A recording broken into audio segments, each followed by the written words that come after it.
ছাত্ৰ ছাত্ৰীসকল তোমালোক নিশ্চয় কুশলে আছা। আজি আমি ষষ্ঠ শ্ৰেণীৰ বিজ্ঞান পাঠ্যপুথিৰ প্ৰথমটি পাঠ খাদ্য আমি ক'ৰ পৰা পাওঁ ইয়াৰ দ্বিতীয়টো খণ্ড আগবঢ়াইছোঁ। তোমালোকে মন দি শুনিবা আৰু টোকা বহীসমূহ উলিয়াই লৈ প্ৰয়োজনীয় কথাখিনি লিখি ৰাখিবা।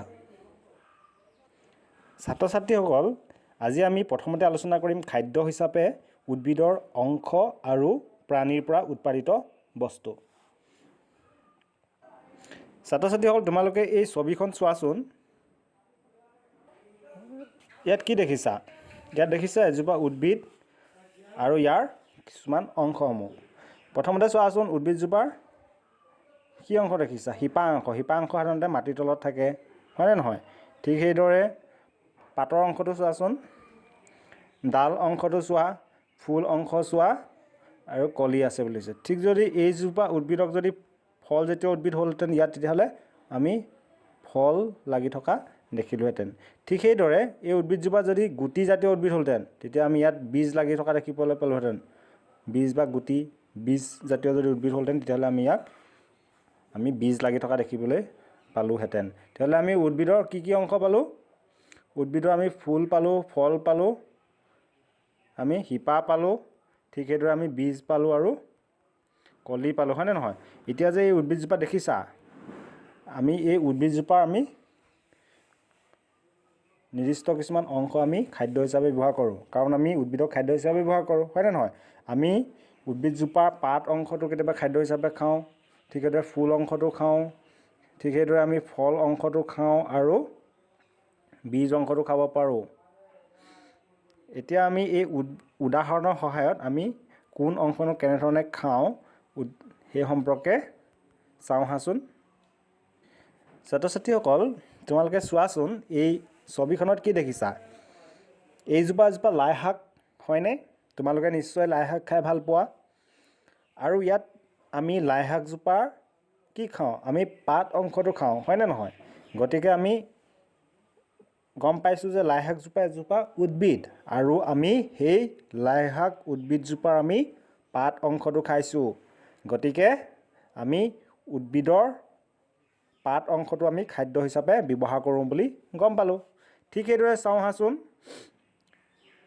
এই ছবিখনত কি দেখিছা? এই ছবিখনত ৰঙালাও আৰু জলকীয়া দেখিছা।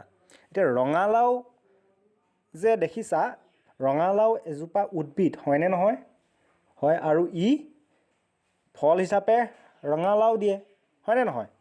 আৰু আমি সেই ৰঙালাও আমি খাদ্য হিচাপে ব্যৱহাৰ কৰোঁ। গতিকে আমি সেই ৰঙালাও উদ্ভিদজোপাৰ ৰঙালাওটো আমি ফল হিচাপে ব্যৱহাৰ কৰিলোঁ, হয়নে নহয়? খাদ্য হিচাপে আমি তাৰ কোনটো অংশ খালোঁ? ফলটো খালোঁ, হয়নে নহয়? ঠিক সেইদৰে তোমালোকে জলকীয়া নিশ্চয় খোৱা। জলকীয়া এজোপা উদ্ভিদ, হয়নে নহয়? আৰু ইয়াৰ পৰা ফল হিচাপে আমি জলকীয়া পাওঁ, আৰু আমি জলকীয়াটো খাই ভাল পাওঁ, হয়নে নহয়? জলকীয়া আমি খাওঁ, আমি বিভিন্ন ধৰণৰ আঞ্জাত আমি জলকীয়া বা তৰকাৰীত আমি জলকীয়া খাওঁ।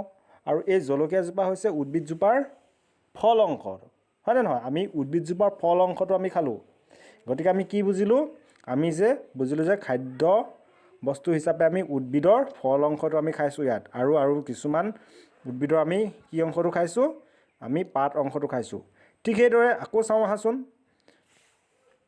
কিছুমান উদ্ভিদৰ আমি বীজ অংশটো খাওঁ। বীজ মানে গুটি অংশটো খাওঁ। যেনে কি বাৰু? এইজোপা কি গছ দেখিছে? এইজোপা হৈছে চয়াবিনৰ আমি যদি চাওঁ, আমি চয়াবিনৰ আমি গুটি অংশটো খাওঁ। ঠিক সেইদৰে চয়াবিনৰ পৰা আমি তেল উৎপন্ন কৰা হয়, আৰু এই চয়াবিন তেল উৎপন্ন কৰোঁতে আমি কি গুটিৰ পৰাই তেল উৎপন্ন কৰা হয়? চয়াবিন গুটিৰ পৰা, হয়নে নহয়?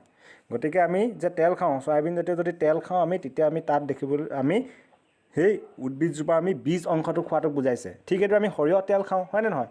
সৰিয়হ তোমালোকে নিশ্চয় দেখিছা। তাত কি দেখিছা? তাত সৰিয়হজোপা আমি গুটিৰ পৰাহে তেল উৎপন্ন কৰা হয় নাই? গুটিবোৰ পৰাহে তেল উৎপন্ন কৰা হয়। গতিকে আমি তেল খোৱা মানে, সৰিয়হ তেল খোৱা মানে আমি সেই সৰিয়হজোপাৰ বীজ অংশটো খোৱা, হয়নে নহয়? বীজ অংশটো খোৱা, বীজ বা গুটি আমি সেই অংশটো খোৱাটোক বুজালে। গতিকে আমি উদ্ভিদৰ কি কি অংশ খাওঁ বুজিলা? বীজ খাওঁ, ফল খাওঁ, আমি পাত অংশটো খাওঁ। আৰু আমি উদ্ভিদৰ বিভিন্ন ধৰণে বিভিন্ন আঞ্জাত কিছুমানৰ আমি ডালো খাব পাৰোঁ। কিছুমান উদ্ভিদৰ আছে এনেধৰণৰ খাদ্য, হয় নাই? কিছুমান উদ্ভিদ আমি শিপাও খাব পাৰোঁ, তেনেকুৱা ধৰণৰ উদ্ভিদো থাকিব পাৰে, হয়নে নহয়? শিপা খোৱা উদ্ভিদ আছে। গতিকে আমি খোৱাৰ বা আঞ্জা আমি তৰকাৰী ৰন্ধা প্ৰক্ৰিয়াটোৰ ওপৰত নিৰ্ভৰ কৰিব আমি কেনেধৰণৰ উদ্ভিদ খাওঁ। আমি সাধাৰণতে কি খাওঁ? পাত খালোঁ, হয় নাই? উদ্ভিদৰ আমি পাত অংশটো খাওঁ, ঠিক সেইদৰে ফল অংশটো খাওঁ, ঠিক সেইদৰে আমি বীজ অংশটো খাওঁ। এইকেইটা বুজি ল'বা ধুনীয়াকৈ। ছাত্ৰ ছাত্ৰীসকল, এতিয়া আমি প্ৰাণীৰ পৰা উৎপাদিত বস্তু সম্পৰ্কে আলোচনা কৰোঁ। আহাচোন। প্ৰাণীৰ পৰা কিছুমান বস্তু উৎপন্ন কৰা হয় আৰু সেই উৎপন্ন কৰা বস্তুসমূহ আমি প্ৰাণীয়ে যিবিলাক উৎপন্ন কৰি থোৱা বস্তু আমি সেইসমূহ আমি খাদ্য হিচাপে ব্যৱহাৰ কৰোঁ। এতিয়া আমি উদাহৰণটোলৈ চাওঁ আহাচোন। ইয়াত কি দেখিছা বাৰু? এয়া হৈছে মৌচাক, হয়নে নহয়? মৌচাক কোনে উৎপন্ন কৰে? মৌচাক আমাৰ মৌ-মাখিবিলাকে উৎপন্ন কৰে। মৌ-মাখিবিলাকে ফুলৰ ৰসবিলাক গ্ৰহণ কৰি সেইবোৰ কি কৰে? সেইবোৰ মৌজোললৈ ৰূপান্তৰিত কৰে আৰু মৌজোললৈ ৰূপান্তৰিত কৰি সেইবোৰ মৌচাকত জমা কৰে আৰু আমি মৌচাক সংগ্ৰহ কৰি সেইবোৰ মৌজোল হিচাপে খাওঁ, হয়নে নহয়? মৌচাকবোৰ সংগ্ৰহ কৰি আমি মৌজোল উলিয়াই পিনে খাওঁ, হয়নে নহয়? এতিয়া আমি এই যে কি পালোঁ? আমি প্ৰাণীৰ পৰা উৎপাদিত বস্তুৰ পৰা আমি খাদ্য হিচাপে গ্ৰহণ কৰিলোঁ, হয়নে নহয়? প্ৰাণীৰ পৰা উৎপাদিত বস্তুহে এই মৌজোলটো। মানুহে উৎপন্ন কৰা বস্তু হয় জানো? নহয়। গতিকে আমি বুজিলোঁ যে প্ৰাণীৰ পৰাও কিছুমান বস্তু উৎপন্ন হয় আৰু যিবোৰ আমি খাদ্য হিচাপে ব্যৱহাৰ কৰোঁ। মনত ৰাখিবা। ছাত্ৰ ছাত্ৰীসকল, এতিয়া আমি চাওঁ আহাচোন প্ৰাণীবোৰে বাৰু কি খায়? আমি জানি লওঁ আহাচোন। প্ৰাণীবোৰে কিছুমান প্ৰাণীয়ে কি খায়? কিছুমান প্ৰাণীয়ে খায় তৃণজাতীয় উদ্ভিদ খায়। কিছুমান প্ৰাণীয়ে আন প্ৰাণী মাংস খাই জীয়াই থাকে, হয়নে নহয়? এতিয়া এই প্ৰাণীবিলাকৰ খাদ্য ৰুচি অনুসৰি প্ৰাণীবোৰক তিনিটা প্ৰধান ভাগত ভাগ কৰা হৈছে আৰু কেনেধৰণেনো ভাগ কৰা হৈছে আমি চাওঁ আহাচোন। ছাত্ৰ ছাত্ৰীসকল, এতিয়া চোৱাচোন, তৃণভোজী প্ৰাণী বুলি এবিধ প্ৰাণী আছে। সেইবোৰ প্ৰাণী কি খায়? যিবোৰ প্ৰাণীয়ে উদ্ভিদজাতীয় খাদ্য খায় সেইবোৰ প্ৰাণীক কি বুলি কোৱা হয়? তৃণভোজী প্ৰাণী বুলি কোৱা হয়। এতিয়া উদাহৰণবিলাক চোৱাচোন। উদাহৰণবিলাকত দেখিছা যে কি? গৰুৱে সাধাৰণতে কি খায়? ঘাঁহ খায়। ঘাঁহটো এবিধ তৃণজাতীয়, হয় নাই? তৃণজাতীয় উদ্ভিদ হয়। ঠিক সেইদৰে হাতীয়ে বিভিন্ন ধৰণৰ উদ্ভিদ খায়, হয়নে নহয়? গতিকে যিবোৰ প্ৰাণীয়ে উদ্ভিদজাতীয় খাদ্য খায় সেইবোৰ প্ৰাণীক তৃণভোজী প্ৰাণী বুলি কোৱা হয়। মনত থাকিবনে? আৰু ইয়াৰ উদাহৰণ অসংখ্য আছে। সেইবোৰ তোমালোকে এখন তালিকা প্ৰস্তুত কৰিবা। কিছুমান প্ৰাণীয়ে কি খায়? কিছুমান প্ৰাণীয়ে আন প্ৰাণীক খাদ্য হিচাপে গ্ৰহণ কৰে। সেইবোৰ প্ৰাণীক কি বুলি কোৱা হয়? মাংসভোজী প্ৰাণী বুলি কোৱা হয়। অৰ্থাৎ যিবোৰ প্ৰাণীয়ে মাংস খাই জীৱন নিৰ্বাহ কৰে সেইবোৰ প্ৰাণীক মাংসভোজী বুলি কোৱা হয় সাধাৰণ অৰ্থত। অৰ্থাৎ যিবোৰ প্ৰাণীয়ে মাংস খাই জীৱন নিৰ্বাহ কৰে সেইবোৰক মাংসভোজী প্ৰাণী বুলি কোৱা হয়। আকৌ যদি চাওঁ, যিবোৰ প্ৰাণীয়ে আন প্ৰাণীক খাদ্য হিচাপে গ্ৰহণ কৰে সেইবোৰ প্ৰাণীকো মাংসভোজী প্ৰাণী বুলি কোৱা হয়। যেনে চোৱাচোন, ইয়াত সিংহটোৱে কি খায়? সিংহই সাধাৰণতে গৰু, ম'হ, হৰিণ আদি প্ৰাণীবিলাকক খাই জীৱন নিৰ্বাহ কৰে নাই? গতিকে সিংহ হৈছে মাংসভোজী প্ৰাণী। ঠিক সেইদৰে বাঘেও সেইদৰে গৰু, ম'হ, হৰিণা, হয়নে নহয়? এনেধৰণৰ প্ৰাণীবিলাক খাই জীৱন নিৰ্বাহ কৰে। গতিকে ইও হৈছে মাংসভোজী প্ৰাণী। এনেধৰণৰ উদাহৰণ বহুত আছে, তালিকা প্ৰস্তুত কৰিবা তোমালোকে। ঠিক সেইদৰে চোৱাচোন, যিবোৰ প্ৰাণীয়ে উদ্ভিদ আৰু প্ৰাণী দুয়োবিধকে খাদ্য হিচাপে গ্ৰহণ কৰে সেইবোৰ প্ৰাণীক সৰ্বভোজী প্ৰাণী বুলি কোৱা হয়। সৰ্বভোজী প্ৰাণী বুলি ক'লে কি বুলি ক'ব? যিবোৰ প্ৰাণীয়ে উদ্ভিদকো খায় আৰু প্ৰাণীকো খায় সেইবোৰ প্ৰাণীকে কি বুলি কোৱা হয়? সৰ্বভোজী প্ৰাণী বুলি কোৱা হয়। অৰ্থাৎ যিবোৰ প্ৰাণীয়ে মাংসও খায়, গছ-গছনিৰ পৰা উৎপাদিত বস্তুবিলাকো খায় সেইবোৰ প্ৰাণীক সৰ্বভোজী প্ৰাণী বুলি কোৱা হয়। সৰ্বভোজী প্ৰাণী বুজিলা? এতিয়া আমি কি বুজিলোঁ? আজি আমি সৰ্বভোজী প্ৰাণীৰ বিষয়ে বুজিলোঁ, তৃণভোজী প্ৰাণী বুজিলোঁ। ঠিক সেইদৰে আমি মাংসভোজী প্ৰাণীৰ বিষয়েও বুজিলোঁ। এতিয়া প্ৰাণী আমি তিনিটা ভাগ পালোঁ, মনত থাকিবনে? প্ৰাণী আমি খাদ্য ৰুচি অনুসৰি প্ৰাণীবিলাকে খোৱা খাদ্যৰ ওপৰত নিৰ্ভৰ কৰি আমি তিনিটা ভাগত ভাগ কৰিছোঁ। কি প্ৰাণী পালোঁ আমি?